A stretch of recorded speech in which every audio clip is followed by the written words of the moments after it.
Indian രാഷ്ട്രീയം മുമ്പെങ്ങുമില്ലാത്ത പ്രവണതകൾ കാട്ടിത്തുടങ്ങിയ ഒരു പ്രത്യേക കാലത്താണ് CPIM 24ാം പാർട്ടി കോൺഗ്രസിനായി മധുരയിൽ സമ്മേളിക്കുന്നത്. ആ പാർട്ടിയാകട്ടെ അതിൻ്റെ പാർലമെന്ററി ചരിത്രത്തിലെ ഏറ്റവും ദുർബലമായ നിലയിലും. രാജ്യത്തിൻ്റെ ഇലക്ട്രൽ ഭൂപടത്തിൽ ഇന്നൊരു സ്വാധീനശേഷിയെ അല്ലെങ്കിലും ഇന്ത്യൻ മതേതര ചേരിയിൽ ബഹുമാനിതമായൊരു സ്ഥാനം ഇന്നും CPIM-നുണ്ട്. ഹൈദരാബാദ് പാർട്ടി കോൺഗ്രസിൽ അവർ എടുത്ത രാഷ്ട്രീയ തീരുമാനങ്ങളിലൊന്ന് കേന്ദ്ര സർക്കാരിനെതിരെ കർഷക സമരങ്ങൾ സംഘടിപ്പിക്കാനായിരുന്നു. 2018 മുംബൈയിലെ ലോങ് മാർച്ചിൽ തുടങ്ങി പിന്നെ സംയുക്ത കിസാൻ മോർച്ചയുടെ മഹാസമര പ്രസ്ഥാനമായി വളർന്ന കർഷക സമരമായിരുന്നു കഴിഞ്ഞ പാർലമെന്റ് തെരഞ്ഞെടുപ്പിലെ ഡിസൈഡിംഗ് ഫാക്ടറുകളിലൊന്ന്. ആ അർത്ഥത്തിൽ ഇന്ത്യൻ പാർലമെന്റിൽ പ്രതിപക്ഷത്തിന്റെ കരുത്തു കൂട്ടിയ രാഷ്ട്രീയ തീരുമാനങ്ങളിലൊന്ന് ഒരു പാർട്ടി കോൺഗ്രസിലായിരുന്നു. യെച്ചൂരിയെ പോലെ ഒരു ട്രബിൾ ഷൂട്ടറെ അകാലത്തിൽ നഷ്ടപ്പെട്ട CPIM എങ്ങനെ ആ കുറവ് നികത്തും? പ്രത്യയശാസ്ത്ര തർക്കങ്ങൾക്കപ്പുറം പുതിയ കാലത്തേക്ക് സംഘടനയെ നയിക്കാൻ എന്തൊക്കെയായിരിക്കും പാർട്ടിയുടെ പദ്ധതികൾ? ആരൊക്കെ ഉന്നത ഘടകങ്ങളിൽ നിന്ന് ഒഴിവാകും? ആരെല്ലാം പുതിയതായി വരും? ആദ്യം മധുരയിലെ തയ്യാറെടുപ്പുകളെ പറ്റി RDX റാപ്പ് 59 സെക്കൻഡിൽ. ജനകീയ അടിത്തറ തിരിച്ചുപിടിക്കുക, ദേശീയ തലത്തിൽ വിശാല മതേതര ഐക്യമുന്നണി കെട്ടിപ്പടുക്കുക, പുതിയ കാലത്തിന്റെ പ്രതിസന്ധികൾക്ക് പ്രത്യയശാസ്ത്ര നിർദ്ധാരണകൾ കണ്ടെത്തുക, നേതൃനിരയിലെ തലമുറ മാറ്റം എന്നിങ്ങനെ ഒരു പിടി കഠിന ദൗത്യങ്ങളുണ്ട് CPIM പാർട്ടി കോൺഗ്രസിന്. ഭരണമുള്ള ഏക സംസ്ഥാനം എന്ന നിലയിൽ പാർട്ടി കേരള ഘടകത്തിന് സമ്മേളനത്തിൽ നിർണായക സ്വാധീനമുണ്ട്. സംസ്ഥാന നേതൃത്വത്തിന്റെ ലൈൻ ദേശീയ നയരൂപീകരണത്തിലും പ്രതിഫലിക്കുമോ എന്ന രാഷ്ട്രീയ കൗതുകമുണ്ട്. ശിങ്കാരവേലുവിന്റെയും സേലം ജയിൽ രക്തസാക്ഷികളുടെയും കീഴ്വെൺമണി രക്തസാക്ഷികളുടെയും എല്ലാം സ്മൃതി മണ്ഡപങ്ങളിൽ നിന്ന് പുറപ്പെട്ട പതാക, കൊടിമര, ദീപശിഖ റാലികൾ അല്പം മുൻപ് സമ്മേളന നഗരിയിൽ സംഗമിച്ചു. നാളെ കോടിയേരി ബാലകൃഷ്ണൻ ഹാളിൽ party coordinator Prakash Karat party Congress ഉദ്ഘാടനം ചെയ്യും. 80 നിരീക്ഷകരടക്കം 811 പ്രതിനിധികൾ പങ്കെടുക്കും. പിണറായി വിജയനും മണിക് സർക്കാരിനുമല്ലാതെ ആർക്കെല്ലാം പ്രായപരിധിയുടെ ഇളവ് കിട്ടും? ആരൊക്കെയാകും കേന്ദ്ര കമ്മിറ്റിയിലും പൊളിറ്റ് ബ്യൂറോയിലും എത്തുക? ദേശീയ രാഷ്ട്രീയത്തിൽ നിർണായക ശക്തി അല്ലാതിരുന്നിട്ടുകൂടി ഇന്ത്യ മുന്നണിയെ കെട്ടിപ്പടുക്കാൻ മുൻകൈയെടുത്ത സീതാറാം യെച്ചൂരിക്ക് ആരാകും പകരക്കാരൻ? RDX rap news Malayalam.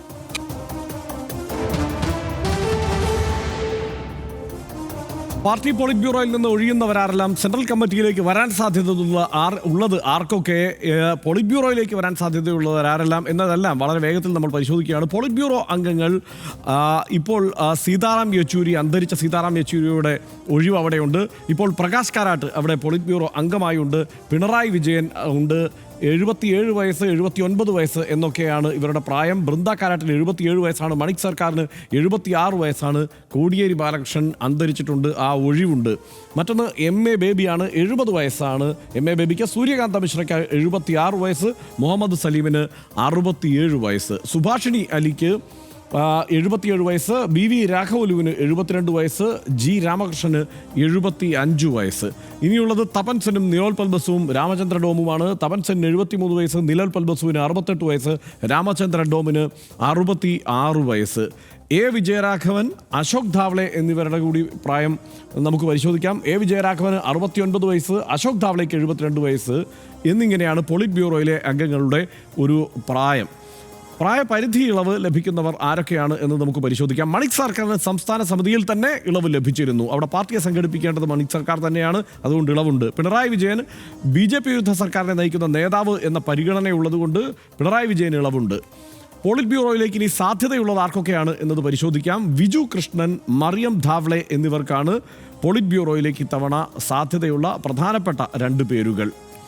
മറ്റൊന്ന് U വാസുകി, ജിതേന്ദ്ര ചൗധരി എന്നിവർക്കും സാധ്യതയുണ്ട്. U വാസുകി തമിഴ്നാട്ടിൽ നിന്നുള്ള നേതാവാണ്. ജിതേന്ദ്ര ചൗധരി ത്രിപുരയിൽ നിന്നുള്ള നേതാവാണ്.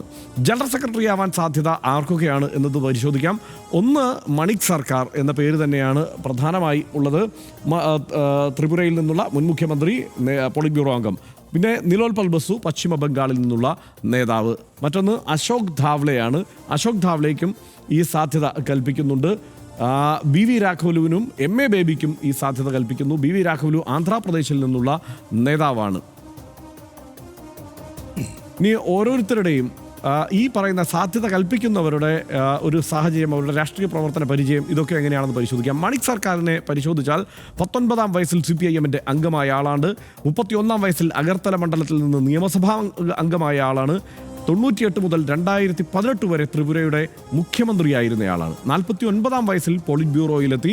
ലളിത ജീവിതം നയിക്കുന്ന കമ്മ്യൂണിസ്റ്റ് നേതാവാണ്. സ്വന്തമായി കാറോ വീടോ ഇല്ലാത്ത നേതാവ് കൂടിയാണ് മണിക് സർക്കാർ. നിലോൽപൽ ബസുവിൻ്റെ രാഷ്ട്രീയ പ്രവർത്തന പാരമ്പര്യം പരിശോധിച്ചാൽ പശ്ചിമ ബംഗാളിൽ നിന്നുള്ള പൊളിറ്റ് ബ്യൂറോ അംഗമാണ്. രാജ്യസഭാംഗം എന്ന നിലയിൽ ശ്രദ്ധേയമായ പ്രകടനം കാഴ്ചവെച്ചിട്ടുണ്ട്. 86 മുതൽ 91 വരെ SFIയുടെ ദേശീയ സെക്രട്ടറി ആയിരുന്നു. സമരകലുഷിതമായ കാലത്ത് SFIയെ നയിച്ച നേതാവ് കൂടിയാണ് നിലോൽപൽ ബസു. മറ്റൊന്ന് അശോക് ധാവ്ലെയാണ്, മഹാരാഷ്ട്രയിൽ നിന്നുള്ള പൊളിറ്റ് ബ്യൂറോ അംഗം. 10 വർഷക്കാലം CPIMൻ്റെ മഹാരാഷ്ട്ര സംസ്ഥാന സെക്രട്ടറി ആയിരിക്കുന്നു. ഓൾ ഇന്ത്യ കിസാൻ സഭയുടെ മുൻ പ്രസിഡന്റാണ്. ഐതിഹാസികമായ കർഷക സമരത്തിൻ്റെ മുന്നണി പോരാളി കൂടിയാണ് അശോക് ധാവ്ലെ. 98 മുതൽ CPIM കേന്ദ്ര കമ്മിറ്റി അംഗമായി പ്രവർത്തിക്കുന്നു.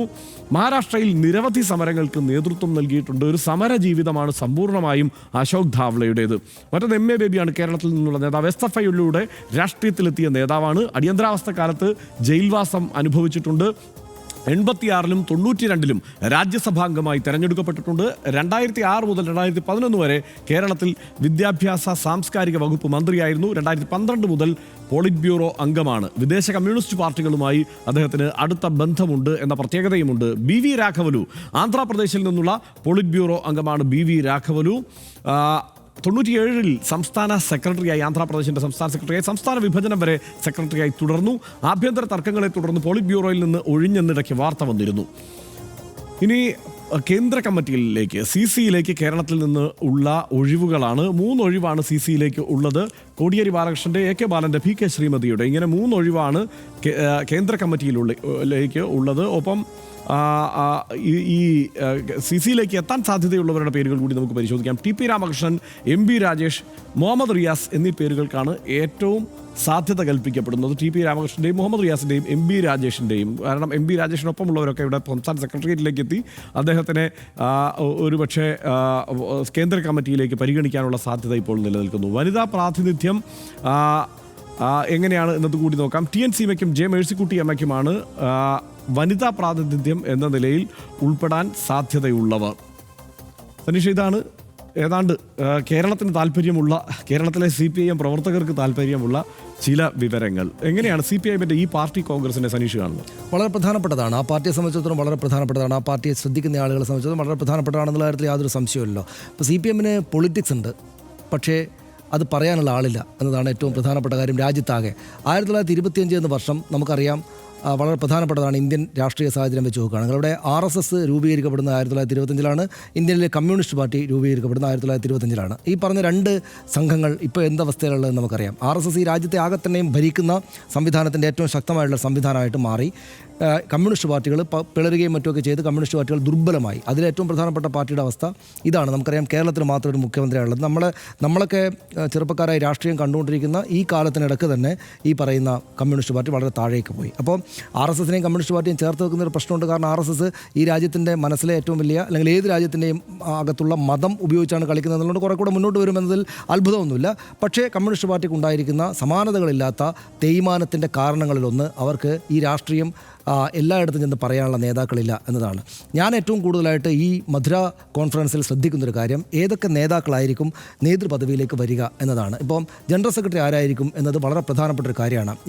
നമ്മളിപ്പോൾ ഇന്ന് അവരോട് പല ചർച്ചക്കും മറ്റും ഞാൻ ചോദിച്ചാൽ അവർ അതല്ല ഞങ്ങളുടെ പ്രശ്നം, ഞങ്ങൾ കളക്റ്റീവായിട്ട് മറ്റു കാര്യങ്ങളാണ് ചർച്ച ചെയ്യുക, ഞങ്ങളുടെ രാഷ്ട്രീയം ചർച്ച ചെയ്യുകയാണ് ചെയ്യുക, നേതൃസ്ഥാനത്തേക്ക് ആരെ കൊണ്ടുവരിക എന്നതല്ല ഞങ്ങളുടെ പ്രധാനപ്പെട്ട കാര്യം എന്നൊക്കെ പാർട്ടി ലൈനിൽ പറയും. പക്ഷേ ഒരു രാഷ്ട്രീയ വിദ്യാർത്ഥി എന്ന നിലയ്ക്ക് നമ്മൾ നോക്കുക അവിടെ ആരാണ് വരുന്നത് എന്നായിരിക്കും. കാരണം ഇതുപോലൊരു കാലത്ത് ഇവർ വീണ്ടും താഴേക്ക് പോവുകയാണോ ചെയ്യുക, അല്ലെങ്കിൽ ശക്തിയോടെ വരികയാണോ ചെയ്യുക എന്ന കാര്യത്തിൽ ആ നേതൃപദവിയിൽ ആര് വരുന്നു എന്നതിന് അനുസരിച്ചിരിക്കുമെന്നാണ് ഞാൻ വിചാരിക്കുന്നത്. എൻ്റെ ഒരു വളരെ ദൂരെ നിന്ന് നോക്കുന്ന ഒരാളെന്ന നിലയിൽ എൻ്റെ ഒരു കൗതുകം അവിടേക്ക് ഹിന്ദി സംസാരിക്കുന്ന, ഹിന്ദി ബെൽറ്റിൽ വേരുകളുള്ള ആരെങ്കിലുമൊക്കെ വരുമോ എന്നതാണ്.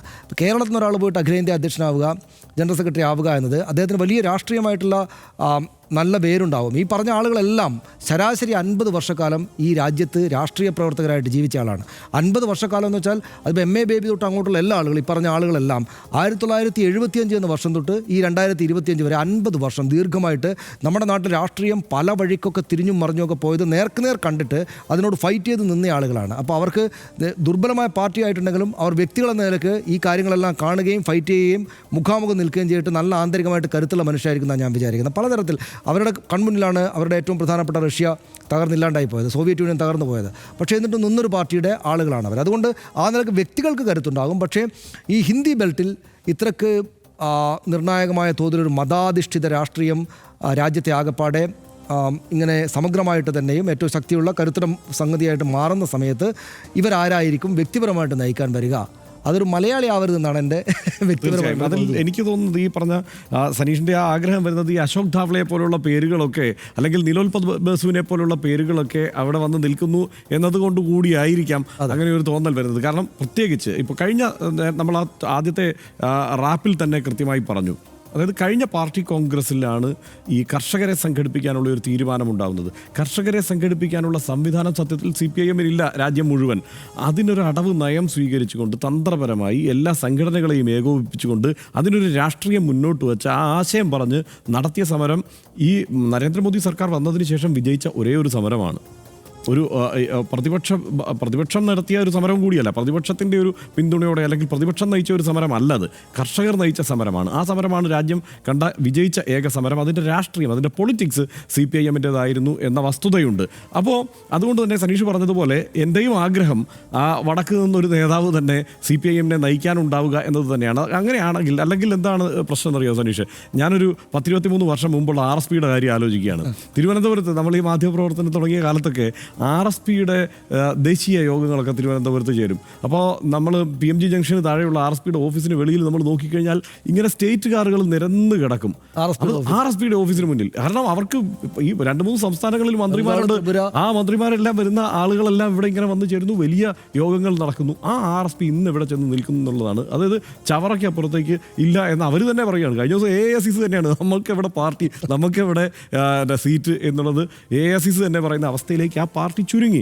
അപ്പോൾ അതിനപ്പുറത്തേക്ക് പുറത്തേക്കുള്ള വളർച്ചയ്ക്ക് അതിൻ്റെ കൈകൾ വിരിക്കാൻ ചിറകുകൾ പടർത്താനുള്ള ഒരു ശേഷി ഉണ്ടാക്കുന്ന തരത്തിലൊരു തീരുമാനം ഈ പാർട്ടി കോൺഗ്രസിൽ വരണമെന്നുള്ളതാണ്. മാത്രമല്ല ഒരേ സമയം നേരത്തെ സനീഷ് സൂചിപ്പിച്ചതുപോലെ സംഘടന എന്നത് ഉണ്ടാക്കാനുള്ള, അതായത് നേതൃത്വത്തെ അവതരിപ്പിക്കുക എന്നത് പിന്നീട് ഇനി തുടർന്നങ്ങോട്ട് സ്വീകരിക്കേണ്ട നയത്തെ അവതരിപ്പിക്കുക എന്നുള്ളതാണ്. വല്ലാതെ പ്രത്യയശാസ്ത്ര പ്രതിബദ്ധതയിൽ പിടിമുറുക്കിയിട്ട് ആളുകളെ ആകർഷിക്കാനുള്ള പരിപാടികൾ ഒതുക്കി വെക്കാനുള്ള തീരുമാനം തന്നെയാണോ സർക്കാർ ഈ പാർട്ടി ഇനിയും സ്വീകരിക്കുക എന്നുള്ളത്? ഒറ്റ കാര്യമുള്ളത്, ആ പാർട്ടിക്ക് എല്ലായ്പ്പോഴും ചെറുപ്പക്കാരുടെ നിര ഉണ്ടാകാറുണ്ട് കേട്ടോ. ആ പ്രവർത്തകരായിട്ടാണെങ്കിലും അവർ പോയി എന്ന് വിചാരിക്കുന്ന തരത്തിലും ആരെങ്കിലും ഒക്കെ ആയിട്ട് വന്ന് അവർ സജീവമായിട്ട് നിൽക്കും. അത്തരം ബദൽ രേഖയും വിഭാഗീയ പ്രവണതകളും എല്ലാം ഗ്രസിച്ച ദീർഘകാലത്തെ സമ്മേളന അനുഭവം CPIM-നുണ്ട്.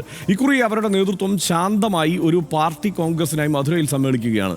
വൻ വ്യവസായ നിക്ഷേപങ്ങളോടും ക്ഷേമ പദ്ധതികളോടും മറ്റ് കക്ഷികളെ സമീപിക്കേണ്ട രാഷ്ട്രീയ ലൈനുകളോടും ഒക്കെയുള്ള CPIM-ന്റെ രാഷ്ട്രീയ നയം എന്താകുമെന്ന് ആ പാർട്ടിക്ക് പുറത്തുള്ളവരുടെയും കൗതുകമാണ്. പ്രത്യേകിച്ചും കേരളത്തിൽ നമ്മുടെ എല്ലാം ജീവിതത്തെ നേരിട്ട് ബാധിക്കുന്ന തീരുമാനങ്ങൾ ആവും അതൊക്കെ. ഒപ്പം CPIM-ൽ നിന്ന് സമരതീക്ഷ്ണമായ ഒരു കാലഘട്ടമാണ് പടിയിറങ്ങിപ്പോകുന്നത്. ജനപഥങ്ങളിൽ, സമരമുഖങ്ങളിൽ, പ്രത്യയശാസ്ത്ര പ്രതിസന്ധികളിലൊക്കെ ആ പാർട്ടിയെ മുന്നിൽ നിന്ന് നയിച്ച തലപ്പൊക്കമുള്ള നേതാക്കളുടെ ഒരു തലമുറ പിൻവാങ്ങുകയാണ്. അടിയന്തരാവസ്ഥയും വസന്തങ്ങളുടെ ഇടിമുഴക്ക കാലവും ഒക്കെ കടന്നുപോയതിന് ശേഷം ജനിച്ചവരും പാർട്ടിയുടെ ഉന്നത ഘടകങ്ങളിലേക്ക് എത്തുകയാണ്. വ്യക്തികൾ അപ്രസക്തരാണ്, പ്രസ്ഥാനം തുടർച്ചയും എന്നാണ് കമ്മ്യൂണിസ്റ്റ് ദർശനം. പുതിയ കാലത്തിൻ്റെ പ്രതിസന്ധികളെ പുത്തൻ കാലത്തിൻ്റെ അനുഭവത്തിൻ്റെ വെളിച്ചത്തിൽ അഭിമുഖീകരിക്കാൻ ആ പാർട്ടിക്കാവട്ടെ.